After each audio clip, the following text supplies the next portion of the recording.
मी सोलापुरात राहतो ना, सोलापुरातलंच टॅक्स भरतो ना, महानगरपालिकेच्या अंतर्गतच राहतो ना. मी थोडी ना माझं ग्रामपंचायत आहे वेगळं तिकडं नाहीये, सोलापूरच्या अंतर्गतच राहतो. सगळ्यात महत्वाचा विषय दुसरा मुद्दा म्हणजे येथील जलपर्णी काढण्यासाठी 24 लाख रुपये खर्च केलेले आहेत. इकडचे जलपर्णी काढलेत आणि जैसे ते इकडं ह्या बाजूला दक्षिणेच्या बाजूला जैसे ते जलपर्णी तसंच आहे अजून देखील.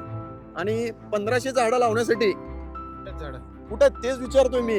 1500 झाडं लावण्यासाठी साहेब दुसरं तर लावलं असेल. हे बघा तुम्हाला दिसतंय की इथं कुठे जुने झाड आहेत 15-20 असं वर्षाखालचे. अदृश्य वगैरे झाडं लावले असतील. होय कुठे? राजू काय म्हणता? नाही साहेब, आम्ही एका संबंधित अधिकारी विचारले की झाडं तुम्ही लावलात असं आम्हाला कळल्यानंतर आम्ही संबंधित जाऊन तिथं प्रत्यक्ष पाणी केल्यानंतर तिथं काही झाडं दिसली नाही. साहेब तर तिथली अधिकारी आकडा किती झाडं ऐका. लावलेत असं त्यांचं 1500 म्हणणं खर्च झाडं केला. लावण्यासाठी 13 लाख रुपये त्यांनी खर्च केलेत म्हणून ह्याच्यात दाखवलेत. माझ्याकडे पुरावा देखील आहे. एका दुसरं तर झाड असेल. हे कुठेच नाही, नाहीये, एक पण झाड नाही. पैसे कुठे गेले? पैसे कुठे गेले तेच चौकशी करा खर्च आता. झालाय का पण खर्च झालाय का? हा खर्च झालेला इथं आहे की पुरावा माझ्याकडे. टेंडर दिलतं का? हा दिलतं, वर्क ऑर्डर पण दिलतं आणि work has been completed on site म्हणून ह्या पुस्तकात आहे.